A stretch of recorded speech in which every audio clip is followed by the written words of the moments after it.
It saw you long before you saw it.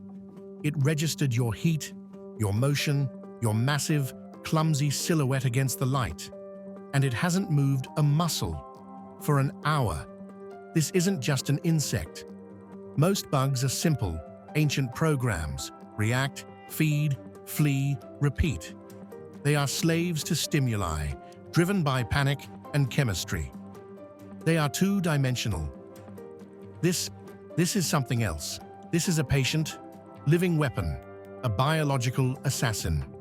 It is an intelligence of a kind we barely recognize, a cold, calculating awareness. And it's about to redefine your entire idea of a bug. Forget species, forget names, forget the categories we put them in. We're not doing a biology report. We're talking about the mantis, the concept, the predator, the living embodiment of a single, perfect, terrifying idea. Wait, watch, and end. What are you looking at? You're looking at 40 million years of predatory perfection, an unbroken lineage of hunters. This design was already perfect, while our ancestors were tiny, shrew-like mammals scurrying in the dark. It is an engine of consumption in a fragile, elegant chassis. It is a creature that has honed the art of stillness to such a degree that it has become an invisible force of nature, a green or brown void where other lives simply stop. We call it praying, and that's our first, most human mistake. We project piety onto it. We see meditation, a moment of grace. But this isn't a pose of worship. This is an act of trigonometry. It's a posture of pure, cold calculation. It is a living rangefinder. The slight sway, the tiny adjustments of the head. It's not meditating, it's triangulating. Its two large, compound eyes are set wide, creating a massive field of overlapping vision. This is true stereoscopy. It is calculating vectors. It is perceiving depth in a way a fly or a beetle cannot even comprehend. It's not praying for a meal. It's aiming. This is the stillness of a loaded spring, a coiled trap. Every angle is measured, every muscle group held in perfect trembling tension, waiting for one thing: the precise millisecond to unmake a life. These arms aren't for prayer, they're for punishment. They are serrated nightmares, lined with interlocking, barbed wire spines. They're not designed to hold. They're not designed to crush. They're designed to impale, to grip, and to never, ever let go. The moment these snap shut, the spines sink into chitin and flesh, hooking the victim. There is no escape. There is no struggle. There is only the inevitable. They are a biological bear trap, a vice grip lined with daggers, and they close with contemptuous ease.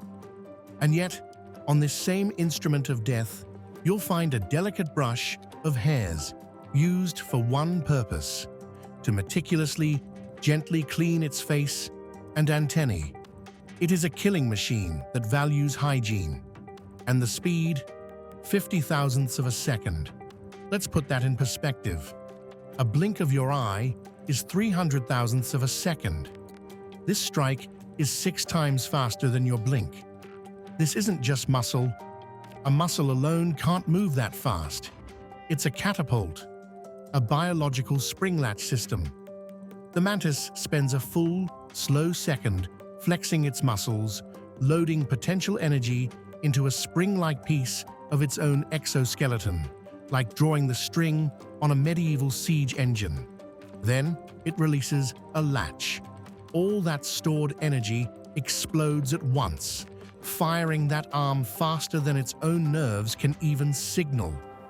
The command is fire, not swing. Its brain tells the latch to open, and physics does the rest. It is one of the fastest movements in the entire animal kingdom. It's not a reflex, it's a verdict. By the time its prey, a fly, a spider, a lizard, a scorpion, a centipede, Even a hummingbird, snatched from mid-air, realizes it's in danger. It's already food. But the most terrifying part? It's not the speed. It's not the violence, as sudden and irreversible as it is. It's the awareness. This is the only insect in the world that can look over its shoulder. Think about that. Its body is a rigid exoskeleton, but its head is on a fully articulated neck, seemingly breaking the rules of insect design. It has a concept of behind. It doesn't just sense you with antennae, it watches you. A fly sees a 360-degree mosaic of light and shadow, a world of motion and panic. A mantis sees you. It isolates you from the background. It focuses. It considers you. That black spot in its eye that seems to follow you, that's the pseudo-pupil. It's an optical illusion, but it's an illusion with a terrifying purpose. It's the physical manifestation of its gaze. It shows you the exact part of its compound eye, the precise cluster of lenses that is looking directly at you. It is the focal point of its alien mind. When you look at a mantis, you get the chilling, undeniable feeling that something is looking back. Something is processing, calculating, thinking. It is an intelligence, cold and alien, staring back from across an evolutionary gulf of millions of years. It's not just alive, it's aware. It's an active hunter that has mastered the art of doing nothing. It moves with the wind, becoming part of the background, a ghost in the foliage. This rocking isn't random. It's a deliberate, brilliant strategy. It's called interfering motion, using the movement of the environment to mask its own. It breaks up its own outline, fooling the simple, motion-detecting eyes of its prey into dismissing it as just another piece of scenery. I am not a threat, the dance says. I am just a leaf. Other times, it doesn't mimic the background. It becomes the destination. The orchid mantis, a creature of breathtaking, terrible beauty, doesn't hide on the flower. It is the flower. It is a living lure, a deadly trap disguised as a reward. It is a patient opportunist, a Zen master of the ambush. It can wait for days, motionless, burning almost no energy for one perfect, fatal opportunity. It is a creature that has turned patience into a weapon, and its dedication to survival is absolute. And I mean absolute. There is no room for sentiment in this creature's world. There is no empathy. There is no fear, only caution. There is only the imperative, the code. You know where this is going. The infamous story, the ultimate sacrifice. Does the female always eat the male after mating? No, not always.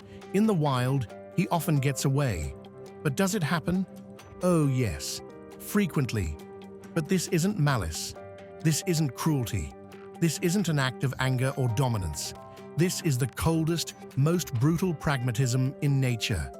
The female needs a massive protein spike to create her ootheca, the hardened, foam-like egg case that will hold hundreds of offspring and protect them through the brutal cold of winter. It's a biological fortress. And the male, well, he's the closest source. He is a walking, living nutrient pack, delivering himself directly to the factory. His body isn't just a meal, it's a direct investment. It's the raw fuel needed to create the hundreds of eggs that will carry his lineage. And here's the most brutal part. In some cases, the act of being decapitated actually improves the mating process. His brain's inhibitions are removed. A secondary ganglion, a nerve cluster in his abdomen, takes over. His body becomes a pure, biological automaton, completing its task on pure reflex. His final act is to literally, physically, become the very thing that builds the next generation. It's horrifying, and it's perfect. You're not looking at a bug. You're looking at a living paradox, a creature of Zen-like patience and explosive, irreversible violence, a fragile, alien body that contains the spirit of a perfect predator, an ancient hunter that has solved the problem of life by mastering the art of death. It is a thing of both exquisite beauty and absolute functional terror. It is a tiny, green nightmare. It is a living, breathing weapon that has outlasted the dinosaurs. And it's been watching you this entire time.